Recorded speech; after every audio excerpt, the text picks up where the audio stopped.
लोक प्रशासन पर यह 14th क्लास है।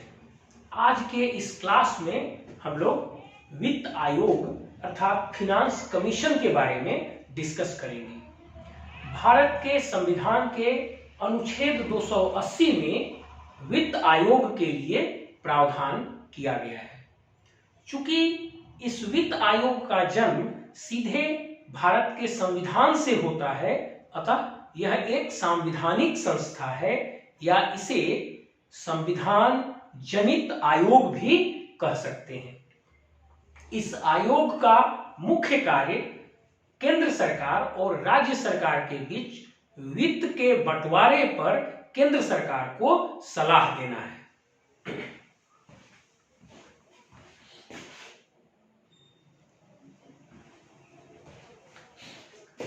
अब इस क्लास के हम दूसरे पार्ट की ओर मूव करते हैं। आखिर इस संविधान की आवश्यकता क्यों पड़ी? देखिए, इस बात को समझने के लिए थोड़ा सा आपको संविधान की रूपरेखा को समझना पड़ेगा।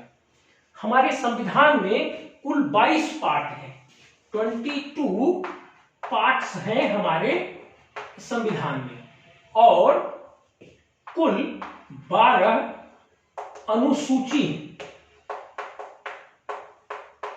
हमारा संविधान कुल 22 पार्ट्स में और 12 अनुसूची में बटा हुआ है। जब इस 12 पार्ट्स को आप अलग अलग देखिएगा, तब अभी मैं पूरे पार्ट्स का विश्लेषण नहीं करूंगा, केवल उन्हीं पार्ट्स के बारे में आपको बताऊंगा जो वित्त आयोग से जुड़ा हुआ है या जिसको समझने की हमें यहां पर जरूरत है। देखिए, जो भाग 11 है संविधान का, इसमें केंद्र और राज्य सरकार के विधायी और प्रशासनिक संबंधों के बारे में चर्चा की गई है। विधायी और प्रशासनिक।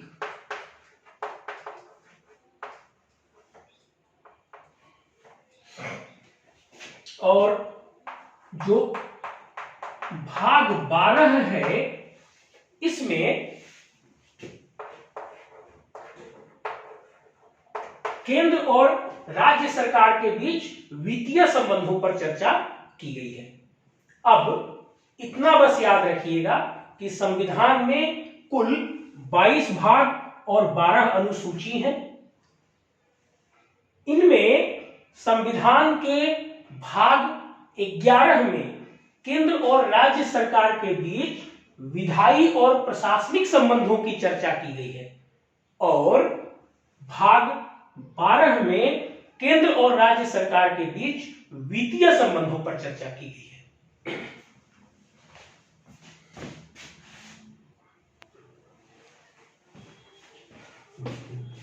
अब देखिए, जैसा कि मैंने आपको बताया कि संविधान के भाग 11 में केंद्र सरकार और राज्य सरकार के बीच विधायी और प्रशासनिक शक्तियों के विभाजन के बारे में चर्चा की गई है।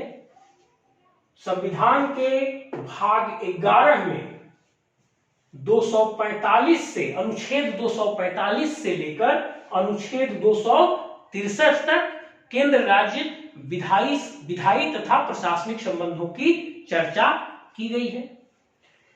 इसी पोर्शन में अनुच्छेद 246 में यह कहा गया है कि केंद्र सरकार कौन कौन से कार्य करेगी, इसकी एक सूची होगी, राज्य सरकार कौन कौन से कार्य करेगी, इसकी अलग सूची होगी, और कौन कौन से कार्य दोनों सरकारें करेंगी, उसकी एक अलग सूची होगी। और इस बात का एक विस्तृत विवरण संविधान के अंत में अनुसूची 7 में दिया गया है। संविधान के अंत में कुल 12 अनुसूची है। उस 12 में से जब आप 7वीं अनुसूची में जाइएगा, तब वहां पर आपको इस संविधान के अनुच्छेद 246 में कही गई बात का एक विस्तृत विवरण मिलेगा। और इस अनुसूची 7 में 3 लिस्ट बनाए गए हैं। पहले लिस्ट का नाम है सेंट्रल लिस्ट या केंद्रीय सूची। इस सूची में कुल 100 विषय का विवरण दिया गया है। वैसे ही दूसरी सूची को स्टेट लिस्ट या राज्य सूची कहा जाता है। इसमें कुल 61 विषयों की चर्चा की गई है। इसी प्रकार से वहां पर एक तीसरी सूची है जिसका नाम है कंकरेंट लिस्ट या समवर्ती सूची। इस समवर्ती सूची में कुल 57 विषय की चर्चा की गई है। इसका मतलब यह है कि केंद्र की सरकार इस केंद्रीय सूची में वर्णित 100 विषयों से संबंधित कानून बनाएगी और इससे संबंधित प्रशासन करेगी। उसी प्रकार से राज्य सूची में 61 विषयों का विवरण है। इसका मतलब यह हुआ कि प्रत्येक राज्य की सरकार इन 61 विषयों पर कानून बनाएगी और इससे संबंधित प्रशासन करेगी। अब तीसरी सूची समवर्ती सूची में 57 विषयों का विवरण है। इसका मतलब यह हुआ कि इन 57 विषयों पर केंद्र और राज्य दोनों ही सरकारें कानून बना सकती हैं और प्रशासन कर सकती हैं। यदि केंद्र और राज्य सरकार के बीच विरोधाभास होगा तो केंद्र की कानून प्रभावी मानी जाएगी। ये देखिए संविधान का गुटका है। संविधान का ये गुटका है, सुधा अवस्थी जी का लिखा हुआ, और इसी में आप लास्ट में पाएंगे ये अनुसूची है हमारी। ये देखिए शेड्यूल 7 शेड्यूल आर्टिकल 246, जो अनुच्छेद 246 में लिखा हुआ है उसका विस्तार से विवरण इस अनुसूची 7 में आपको मिलेगी। और सुधा अवस्थी जी का ये संविधान का गुटका, इसमें देखिए यहां से लिस्ट आपका शुरू होता है जो आगे तक गया हुआ है। अब देखिए आप इस बात पर विचार करिए, इस पर आगे बढ़ने से पहले मैं मेरी पार्कर फोलेट नामक एक विद्वान के बारे में बताऊंगा। मेरी पार्कर फोलेट नामक विद्वान ने कहा था कि जो व्यक्ति या जो संस्था जिस कार्य को करती है उससे संबंधित शक्तियां और सत्ता स्वतः उसमें निहित हो जाती है। बस आप सिद्धांत की, थ्योरी की इतनी सी बात को याद रखिएगा। अब आप देखिए जो केंद्र की सरकार है वह केंद्रीय सूची के 100 विषयों पर कानून बनाएगी और इन 100 विषयों पर प्रशासन करेगी। मतलब इन 100 विषयों पर कानून बनाने और प्रशासन करने की शक्ति केंद्र सरकार में निहित होगी। इसी प्रकार से राज्य सूची के 61 विषयों पर कानून बनाने और शासन करने की शक्ति राज्य सरकार में निहित होगी। और इसी प्रकार से इन समवर्ती सूची के 57 विषयों पर कानून बनाने और कार्य करने की शक्ति दोनों सरकारों में निहित होगी। वर्तमान में हम कंकरेंट सूची पर बहुत अधिक चर्चा नहीं करेंगे, हम केंद्रित होंगे केवल इन दो सूचियों पर। अब देखिए जो सरकार जिस विषय पर कानून बनाएगी और जिसके बारे में प्रशासन करेगी उसकी सत्ता उस सरकार में निहित होगी और उससे संबंधित जो भी टैक्स बनते होंगे उस टैक्स की वसूली का कार्य भी वही सरकार करेगी। इसका मतलब यह हुआ कि केंद्र सरकार 100 विषयों पर कानून बनाती है और प्रशासन करती है, तो इन 100 विषयों से जुड़े हुए जितने भी टैक्स बन सकते हैं उन करों की वसूली केंद्र की सरकार करेगी और राज्य सूची के 61 विषयों से संबंधित जितने भी कर बन सकते हैं, लगाए जा सकते हैं, उन करों की वसूली राज्य की सरकार करेगी। अब आप ध्यान से देखिए कि केंद्र के पास 100 विषय हैं और राज्य के पास 61 विषय हैं, तो निश्चित रूप से केंद्र सरकार के पास अधिक कर होंगे और राज्य सरकार के पास कम कर होंगे। और जब इन डेप्थ इसके नेचर के बारे में आप जाइएगा, जो केंद्र सरकार के कर हैं वो बहुत गहरे प्रकृति के डेप्थ वाले हैं और उनसे बहुत अधिक राशि की वसूली की जाती है राज्य सरकार के करों की तुलना में। मतलब जब आप केंद्र सरकार और राज्य सरकार के करों से प्राप्त आय के बारे में देखेंगे तब आपको पता चलेगा कि केंद्र सरकार के पास करों की संख्या भी अधिक होगी और उन करों की प्रकृति भी अधिक गहरी होगी और उनसे वसूले गए राजस्व भी बहुत अधिक होंगे और राज्य सरकार के पास कम टैक्स होंगे, उतने रिच टैक्स नहीं होंगे और उनसे वसूली गई राशि भी उतनी अधिक नहीं होगी। इसका मतलब है कि सरकार के आय का जो मुख्य स्रोत है टैक्सेशन या करारोपण, इससे अधिक आय केंद्र सरकार को प्राप्त होगी और राज्य सरकार को कम आय प्राप्त होगी। अब आप ध्यान से इस बात को समझिए, ऐसा क्यों किया गया होगा? तो जब पूरा ऐतिहासिक आप विश्लेषण करेंगे तो कभी भी संपूर्ण भारत एक छत्र, एक पॉलिटिकल छतरी के नीचे कभी नहीं आया। दूसरा, जब आजादी मिली हमें, पहला समझिए, पूरा जब आप ऐतिहासिक विश्लेषण कीजिएगा तो संपूर्ण भारत कभी भी एक पॉलिटिकल छतरी के नीचे नहीं आया, पहला। दूसरा, जब भारत स्वतंत्र हुआ तब भी कई विभाजनकारी शक्तियां देश में मौजूद थी। अब तीसरा, भारत के राज्य रिसोर्सेज में एक जैसे नहीं है। किसी राज्य में बहुत अधिक नेचुरल रिसोर्सेज हैं और किसी राज्य में बहुत कम नेचुरल रिसोर्सेज हैं। तो राज्य जो टैक्स लगाएगी उससे सभी राज्यों को समरूप तरीके से कर की प्राप्ति नहीं होगी और इससे देश के सभी राज्यों का समरूप विकास नहीं हो पाएगा। यही 3 कारण थे कि हमारे संविधान निर्माताओं ने केंद्र को मजबूत बनाया ताकि केंद्र राज्यों की तुलना में विधायी, कार्यकारी और वित्तीय, इन तीनों शक्तियों में बहुत अधिक शक्तिशाली हो ताकि पूरे देश को एकीकृत करके रखा जा सके और जिन राज्यों के पास वित्तीय संसाधनों और नेचुरल रिसोर्सेज की कमी हो उसे केंद्र अनुदान के रूप में वित्तीय राशि प्रदान करके पूरे देश का एक समान विकास सुनिश्चित कर सके और पूरे राष्ट्र को एकीकृत करके रख सके। इसी कारण से हमारे संविधान निर्माताओं ने जब केंद्र और राज्य के बीच शक्तियों का बंटवारा किया तो केंद्र को राज्य की तुलना में बहुत अधिक शक्तिशाली बनाया और हर मामले में, विधायी मामले में, प्रशासनिक मामले में और वित्तीय मामले में, ताकि पूरा देश एक राजनीतिक छत्र के नीचे रह सके, एकीकृत रह सके और संपूर्ण देश का एक समान विकास किया जा सके।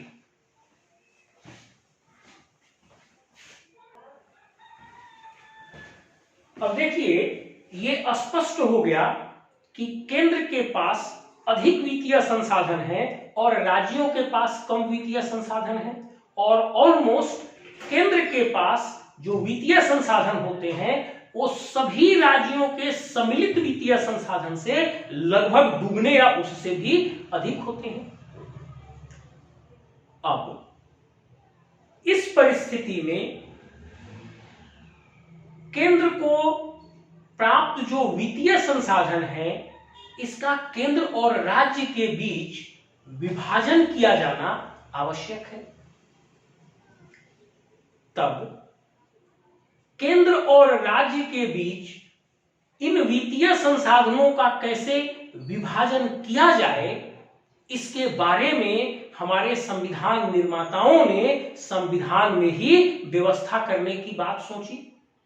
फिर से सुनिए, केंद्र सरकार को प्राप्त वित्तीय संसाधन राज्यों की तुलना में बहुत अधिक है और केंद्र सरकार को प्राप्त ये वित्तीय संसाधन राज्यों के बीच वितरण करना है। इस कार्य के लिए इस वित्तीय वितरण के कार्य को सुनिश्चित करने के लिए हमारे संविधान में ही, संविधान के धारा 280 में एक संस्थान, एक आयोग का प्रावधान किया गया और वही संस्थान या आयोग वित्त आयोग है। यह वित्त आयोग केंद्र सरकार को यह सलाह देता है कि केंद्र को प्राप्त वित्तीय संसाधन राज्यों में किस आधार पर वितरित किए जाएं। हमारे सुप्रीम कोर्ट ने भी अपने कई डिसीजंस में यह कहा है कि केंद्र को जो वित्तीय संसाधन प्राप्त होते हैं उन पर अधिकार केवल केंद्र सरकार का नहीं है, बल्कि उन पर राज्यों का भी अधिकार है। इसलिए केंद्र को प्राप्त वित्तीय संसाधन राज्यों में वितरित होने चाहिए और मूल रूप से केंद्र और राज्य के बीच इसी वित्तीय बंटवारे को सुचारू बनाए रखने के लिए हमारे संविधान पिताओं ने एक अनुच्छेद 280 में इस वित्त आयोग की व्यवस्था की है।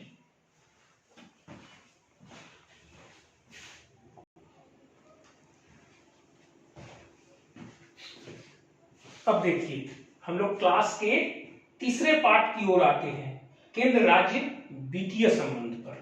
जब तक हम केंद्र और राज्य के बीच वित्तीय संबंधों की चर्चा नहीं करेंगे तब तक हम लोग वित्त आयोग को ठीक से नहीं समझ पाएंगे। जैसा कि मैंने आपको पहले ही बताया है कि हमारे संविधान के भाग 12 में अनुच्छेद 263 से 300A तक में केंद्र और राज्य के बीच वित्तीय संबंधों के बारे में विस्तार से चर्चा की गई है। हमारे केंद्र और राज्य के जो वित्तीय संबंध हैं, इनके बीच विधायी और प्रशासनिक संबंधों की तुलना में काफी जटिल है और इसके कई प्रकार हैं। इसमें से हमने मुख्य बिंदुओं को उठाया है। देखिए,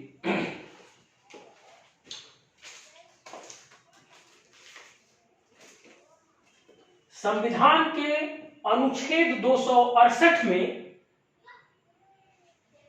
टैक्स आरोपित करने का अधिकार केंद्र सरकार को दिया गया है और उसे वसूल कर उपयोग करने का अधिकार राज्य सरकार को दिया गया है। और इस अनुच्छेद के तहत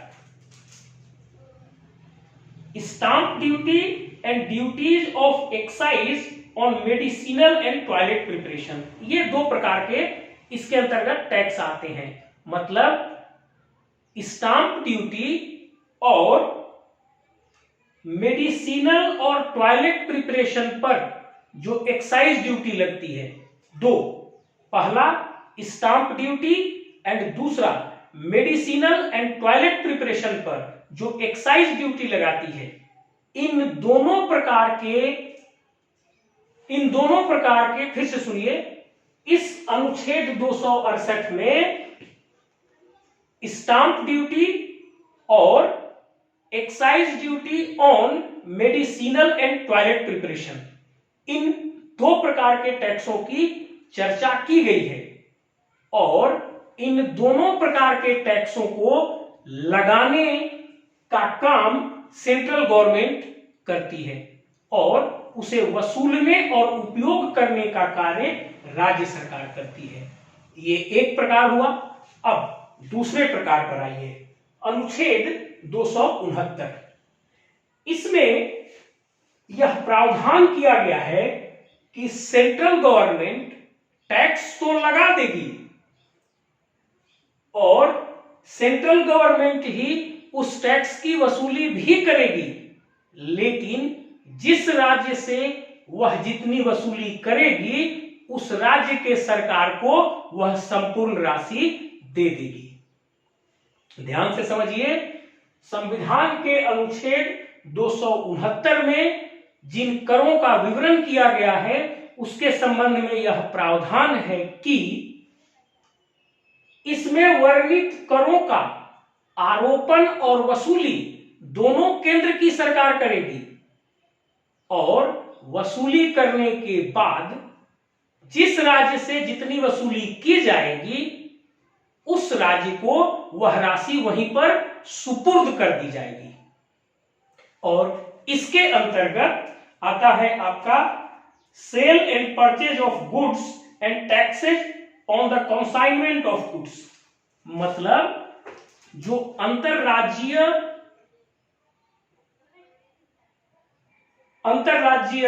गुड्स और सर्विसेज का जो ट्रांसपोर्टेशन होता है, मतलब एक राज्य से दूसरे राज्य में ले जाकर गुड्स एंड सॉरी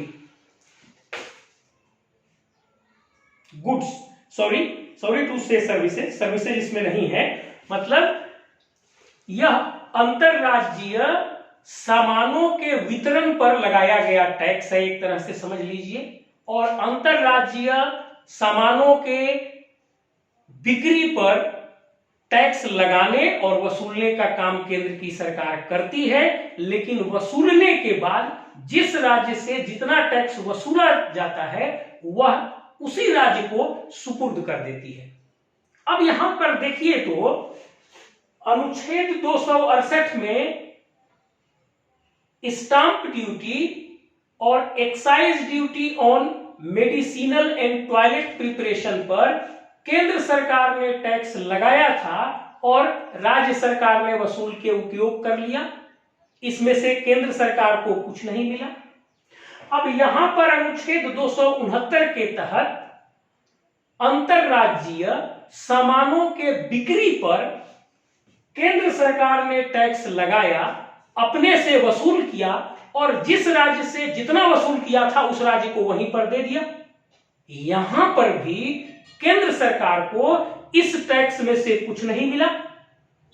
मतलब संविधान के अनुच्छेद 268 में वर्णित टैक्स और 269 में वर्णित टैक्स में से केंद्र सरकार को कुछ भी नहीं मिलता है। यहां से सिर्फ राज्यों को टैक्स प्राप्त होता है, आय प्राप्त होती है।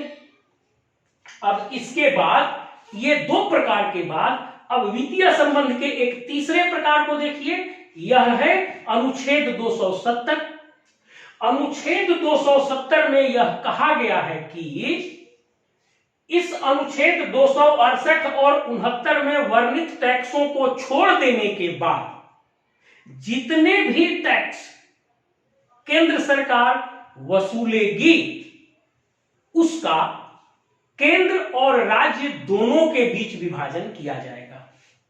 ध्यान से सुनिए, अनुच्छेद 270 यह कहता है कि अनुच्छेद 268 और 69 में वर्णित करों को छोड़कर बाकी केंद्र सरकार के जितने भी टैक्स हैं उसे केंद्र सरकार वसूलेगी और केंद्र सरकार और राज्य सरकार के बीच विभाजित करेगी।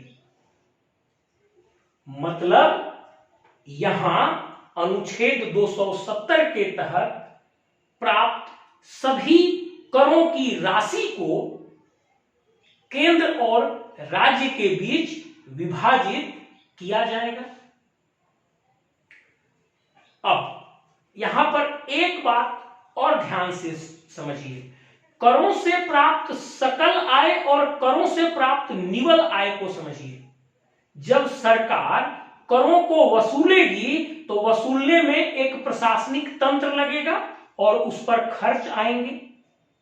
तो करों से जितनी भी राशि प्राप्त होती है वो हुई सकल आय, और उसमें से जब कर को वसूलने में लगाई गई राशि घटा देंगे तब बचेगी निवल आय।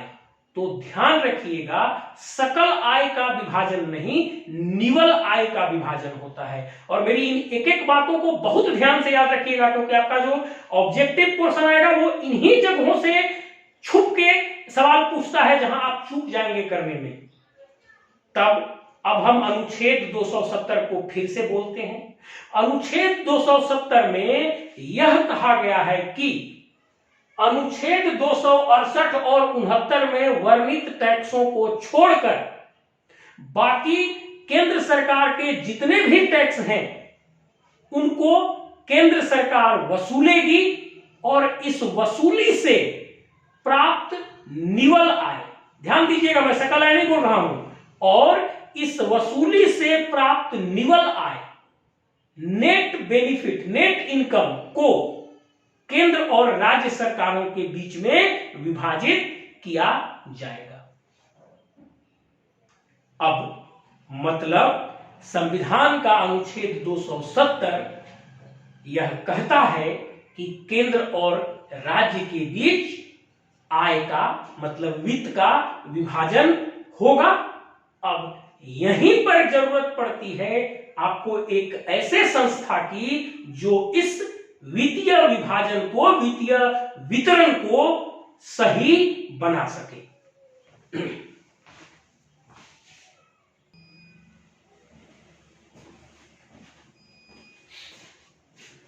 अब देखिए, हम लोगों ने यह देखा कि अनुच्छेद 270 के तहत केंद्र सरकार जो भी टैक्स वसूलेगी उससे प्राप्त निवल आय का वितरण वह केंद्र और राज्य के बीच करेगी, और इस वितरण पर सलाह देने के लिए संविधान के अनुच्छेद 280 में वित्त आयोग का प्रावधान किया गया।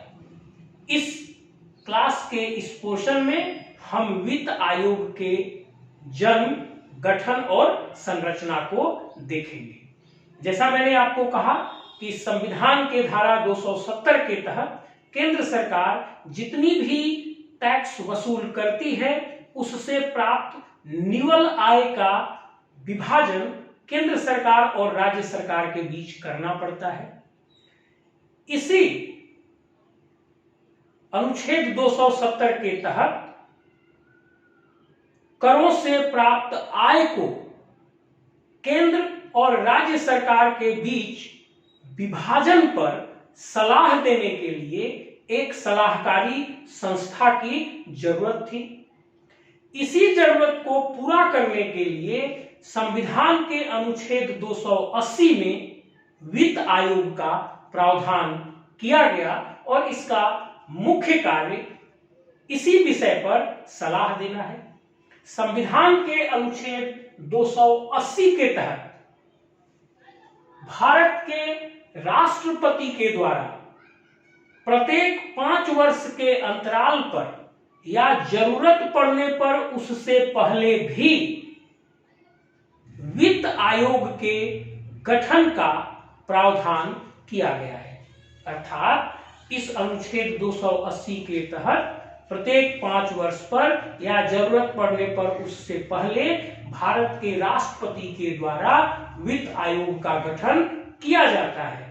अभी तक कभी भी 5 वर्ष से पहले वित्त आयोग का गठन नहीं किया गया है। अभी तक प्रत्येक 5 वर्ष पर ही वित्त आयोग का गठन किया जाता रहा है। अब यहीं पर यह बताया गया है कि इस आयोग में कुल 5 सदस्य होंगे, लेकिन संविधान के इस अनुच्छेद में इन सदस्यों की योग्यता के बारे में कुछ नहीं कहा गया है और इस कार्य के लिए संसद को अधिकृत किया गया और कहा गया कि संसद कानून बनाकर अपने तरीके से इन 5 सदस्यों की योग्यता का निर्धारण करेगी। तब वर्ष 1951 में संसद ने वित्त आयोग कानून 1951 पारित किया और इस कानून में उन्होंने 5 सदस्यों की योग्यता इस प्रकार से निर्धारित की। इस कानून में यह कहा गया कि जो अध्यक्ष होंगे वे प्रशासन के अनुभव वाले व्यक्ति होंगे, क्योंकि मूल रूप से उन्हें ये जज करना है कि जो केंद्र और राज्य सरकारों के द्वारा प्रशासन का कार्य किया जाता है इसमें कहां किसको कितना इनकम और खर्च की जरूरत पड़ेगी। तो अध्यक्ष की योग्यता है, अध्यक्ष की योग्यता रखी गई प्रशासन का अनुभव वाला व्यक्ति।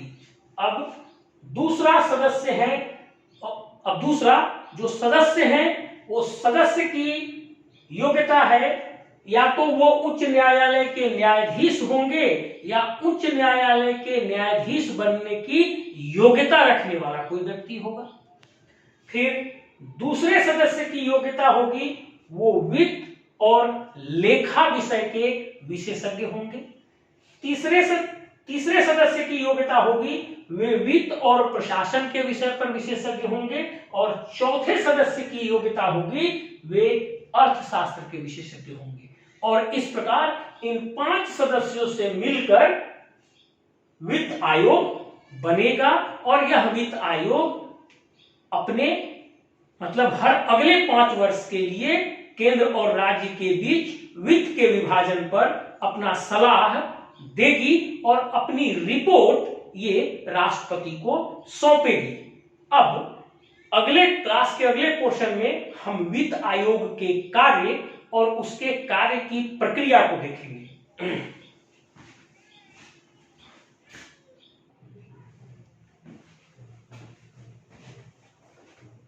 अब देखिए वित्त आयोग क्या क्या कार्य करता है। What are the functions to be undertaken by our finance commission? We can summarize its functions under some 4-5 heads. हम इसके कार्यों को 4-5 बिंदुओं में विभाजित कर सकते हैं।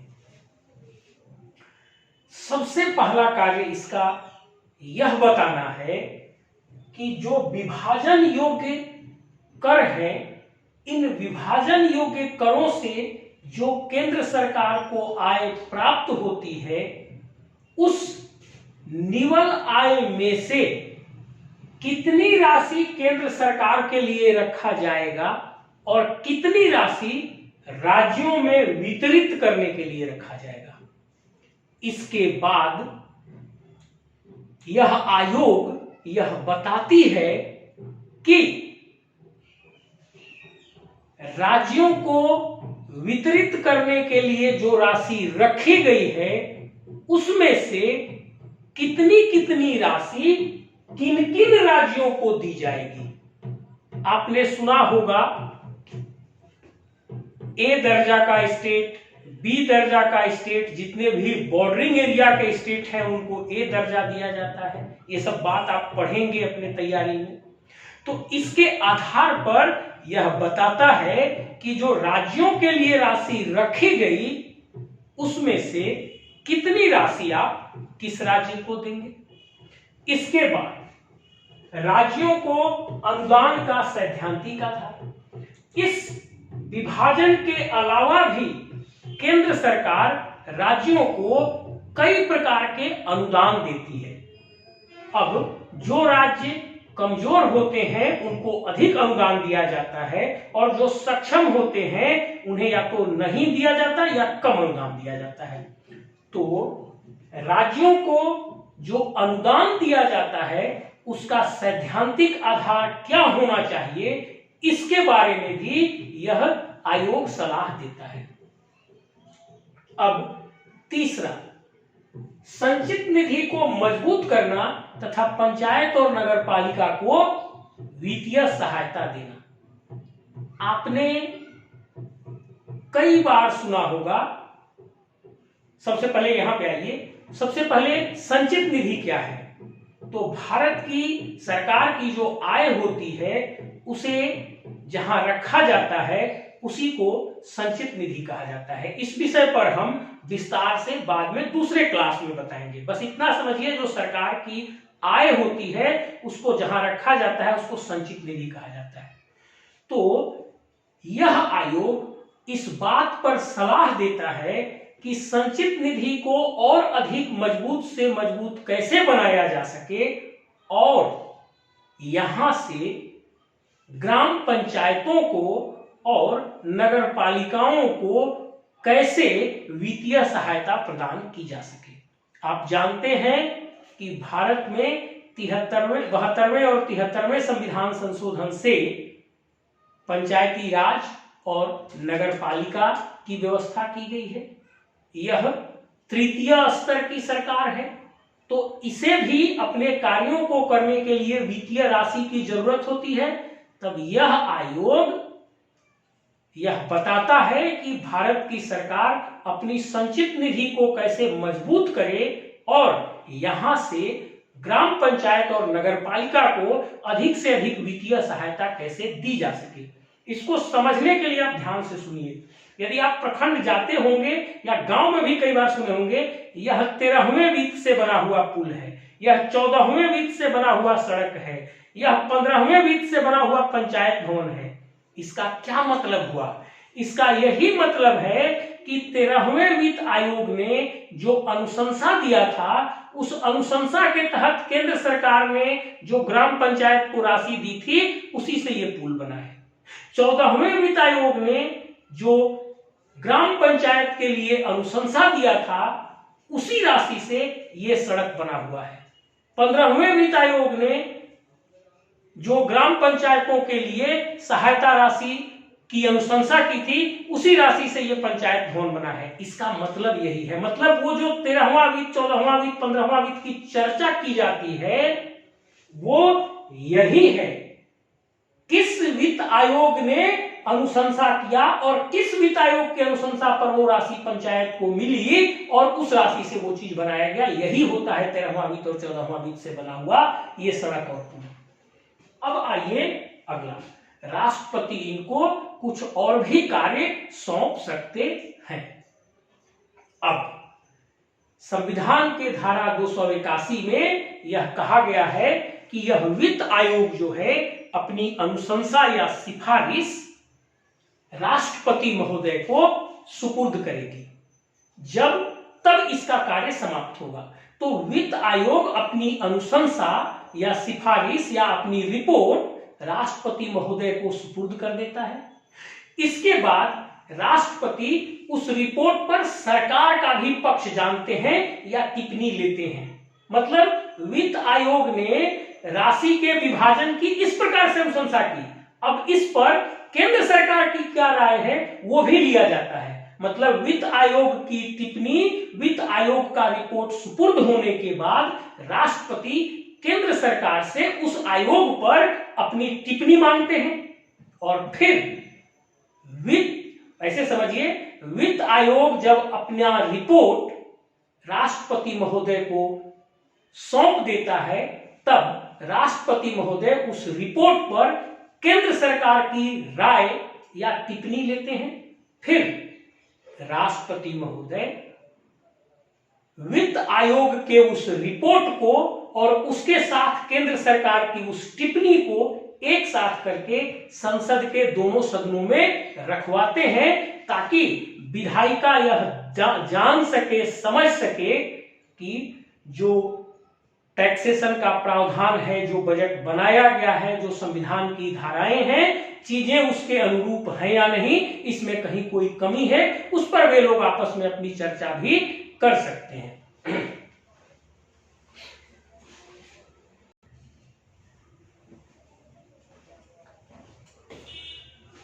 अब देखिए इस वित्त आयोग की कार्य प्रणाली क्या है। देखिए, वित्त आयोग को कार्य करने के लिए आंकड़ों और सुझावों की जरूरत होती है। तो सबसे पहले वित्त मंत्रालय, केंद्रीय वित्त मंत्रालय के एक वरिष्ठ पदाधिकारी को वित्त आयोग का सचिव नियुक्त कर दिया जाता है। अब यह सचिव वित्त मंत्रालय से, योजना आयोग से, controller and auditor general of India से और सरकार के अन्य दूसरे मंत्रालयों और विभागों से जिस आंकड़े की भी जरूरत होती है, उन सभी आंकड़ों को वित्त आयोग को प्रदान करता है। फिर वित्त आयोग केंद्र और राज्य सरकार के दृष्टिकोण को समझना चाहती है। इसके लिए वित्त आयोग केंद्र सरकार से और राज्य सरकार से अपने अपने दृष्टिकोण पत्र का मांग करती है कि किस राज्य को कितनी जरूरत है, केंद्र कितना देने के लिए सहमत है, इस दृष्टिकोण पत्र की मांग करती है। फिर जरूरत पड़ने पर वित्त आयोग केंद्रीय कैबिनेट का पक्ष जानती है और राज्य सरकार के मुख्यमंत्रियों का भी पक्ष जानती है। राज्य सरकार के मुख्यमंत्रियों से भी उनका पक्ष लेती है।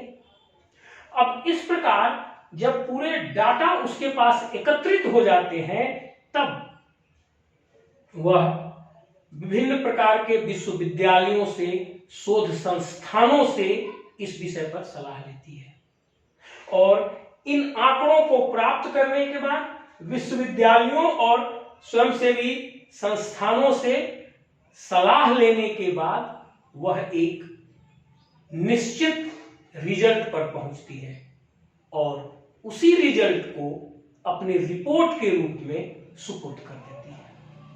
अभी तक भारत में कुल 15 वित्त आयोग का गठन किया जा चुका है। जो हमारा प्रथम वित्त आयोग था, इसका गठन वर्ष 1951 में हुआ था और इसके अध्यक्ष केसी नियोगी थे।